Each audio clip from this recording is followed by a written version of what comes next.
My wife forbids me from disciplining her daughter because I'm not her biological father, so I told her, fine, then all her college and luxury expenses are for me to enjoy now. When I married Laura, I embraced her daughter, Valeria, as part of my new family.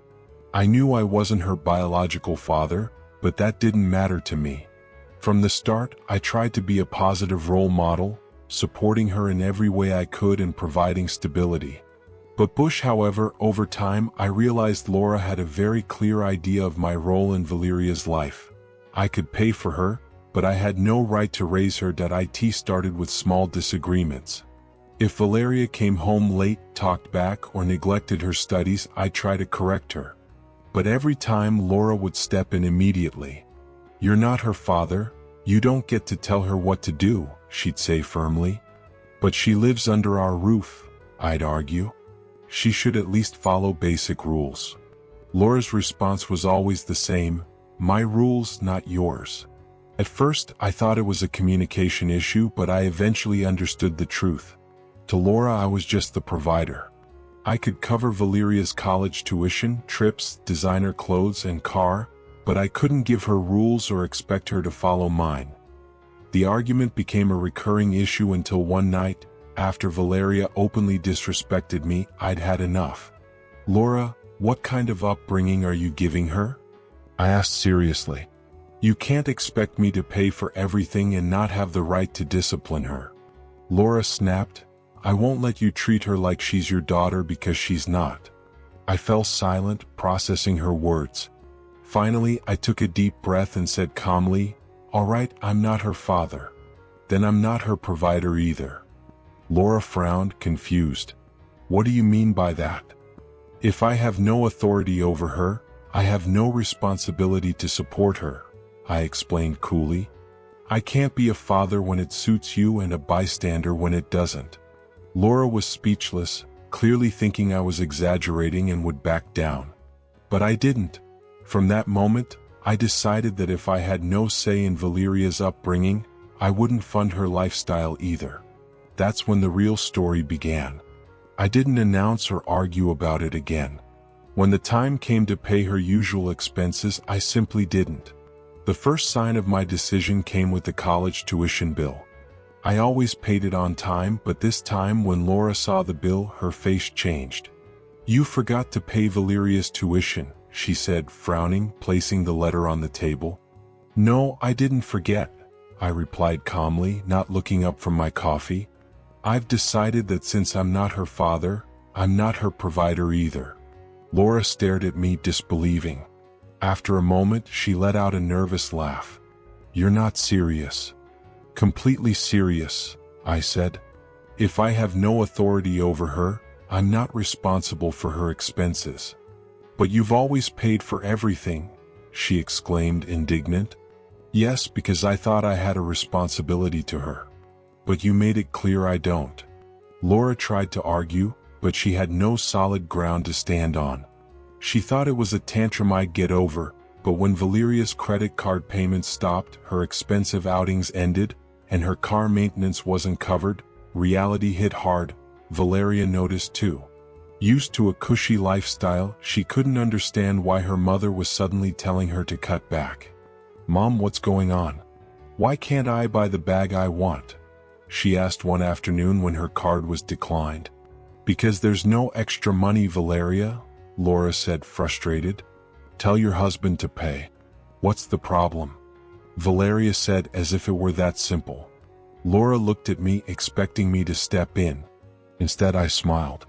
Sorry, but I'm not her father. I don't have to pay for her. The discomfort on Laura's face was palpable. Valeria stormed off, indignant, unable to believe what she'd heard. For the first time, she realized her luxurious life wasn't free. Laura thought it was temporary, that I'd cave eventually, but she didn't realize things had changed for good. The tension in the house became unbearable. Laura tried to keep her composure, but her frustration was clear. Valeria refused to accept the new reality, acting like it was a passing crisis. One afternoon, I came home to find them arguing. It's not fair, Valeria shouted. You always said he's the man of the house. He should pay for me like he always has. Laura sighed, trying to calm her. Honey, things are different now. No, Mom, they're not. Valeria snapped. You're letting this happen. When Valeria saw me walk in, she turned to me, eyes blazing. Why are you doing this? Don't you care about me? I took a deep breath. It's not about caring, Valeria. It's about respect. You can't expect me to pay for you when I have no say in your upbringing or decisions. But you're the adult, she said desperately. Aren't you supposed to take care of us? I smiled calmly. I'm your mother's husband, not your father. And according to her, I have no right to tell you what to do. So I have no obligation to pay for anything either. For the first time, I saw doubt in her eyes. She'd enjoyed a comfortable life for years without considering its cost. Now she was starting to understand what it meant to rely on someone without giving anything in return. Laura, unable to ignore reality any longer, tried to mediate. Maybe we can work something out, she said softly. We can talk and figure out how to make this work. I shook my head. There's no deal to make, Laura. This isn't a negotiation. You set the rules and I'm just following them. Valeria stood up, incredulous. I can't believe this, she whispered before storming out of the room. Laura looked at me with a mix of anger and resignation. I didn't think you'd actually do this. And I didn't think you'd see me as just an ATM, I replied coldly. She didn't respond, just sat there in silence, grappling with the consequences of her own stance. From that day, everything changed. Valeria had to find other ways to support herself, and Laura was forced to take on responsibilities she'd always left to me. The atmosphere at home was tense, but I felt something I hadn't in a long time: peace. I was no longer the guy paying for everything without getting respect in return. The following days were a whirlwind of tension and silence. Laura avoided the topic, and Valeria, in her pride, maintained a defiant attitude. But the reality was undeniable. Money didn't grow on trees, and the luxuries they were used to no longer came effortlessly. One night, as I watched TV in the living room, Laura sat beside me, visibly uncomfortable. I knew what was coming. We can't keep going like this, she said quietly. Valeria needs her college, her lifestyle. Her lifestyle isn't my problem, Laura, I interrupted calmly. I didn't create this situation, you did. What do you want? For her to drop out of school? She asked desperately. No, I said. I want you to understand that you can't expect me to pay for someone I have no authority over. You can't impose responsibilities on me without giving me any rights. Laura sighed, exhausted. I didn't think saying that in a moment of anger would lead to this, she murmured. It wasn't a moment of anger, I clarified. It's what you really think. I'm not her father, and if I'm not her father for discipline, I'm not her father for expenses either. You wanted me to be a bystander, so I'm a bystander financially too. Before she could respond, Valeria walked in, her face a mix of irritation and worry. Mom, I need to pay my enrollment this month. Did you figure it out? She asked impatiently. Laura looked at me with a silent plea, but I just raised my eyebrows indifferently. We don't have the money right now, honey, Laura said finally. You'll have to wait. Wait. Valeria's eyes widened in disbelief. You always said education was a priority. How can you not afford something so basic? Because he always paid for it, Laura blurted out without thinking. Valeria turned to me instantly. Then pay it, she demanded. You've always done it. I leaned forward, looking at her seriously. I thought I had a responsibility to you, I said. But I've been told I don't. So now you need to take responsibility for your own future. For the first time, Valeria didn't have an immediate comeback. Her mouth opened slightly, but no words came out. The reality hit her hard. She turned and stormed upstairs, slamming her bedroom door. Laura looked at me at a loss for what to do. But this time it wasn't my problem to fix. And though she didn't say it out loud, she knew I was right. The days went on, and the tension in the house became unbearable. Laura tried several times to change my mind, but I held firm. Valeria, used to everything being handed to her, started to realize her comfortable life was over. One night, as I ate dinner alone in the living room, Laura sat across from me, her face weary. "We can't keep going like this," she said softly. "This is affecting everyone."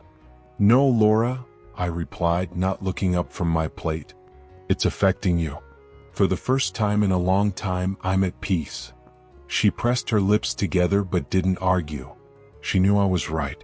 For years, I'd carried the weight of everything, and now that I'd stopped, she realized how much they'd relied on me. Valeria, meanwhile, began to understand that if she wanted to maintain her lifestyle, she had to do something about it. She started looking for a job, something she'd never considered before.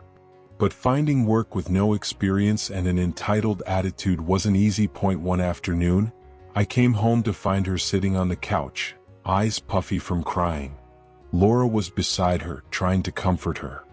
"They didn't hire me," Valeria muttered, frustrated. "They said I don't have experience, that I'm not what they're looking for." I crossed my arms and sighed. "Welcome to the real world," I said calmly, "where things don't come just because you want them." For the first time, Valeria didn't respond with yelling or demands. She just lowered her head, defeated. She was finally starting to understand what responsibility meant. Laura tried one last time to talk to me. "Maybe we can do things differently," she said, a glimmer of hope in her voice. "Go back to how it was before." I shook my head. "Not like before, Laura. Never again." From that day, everything changed. Valeria got a modest job and learned to live with less. Laura stopped seeing me as just a provider and started taking on more responsibilities. Our relationship was never the same, but at least there was clarity about everyone's roles. And me? I started enjoying my life for real. I treated myself to luxuries I'd never allowed before, traveled, relaxed, and lived without feeling obligated to support someone who didn't value me. I learned the most important lesson of all. Respect and authority go hand in hand with responsibility. If someone doesn't respect your place in their life, the best thing you can do is respect yourself and let go of the burden. Because in the end, nothing in life is free.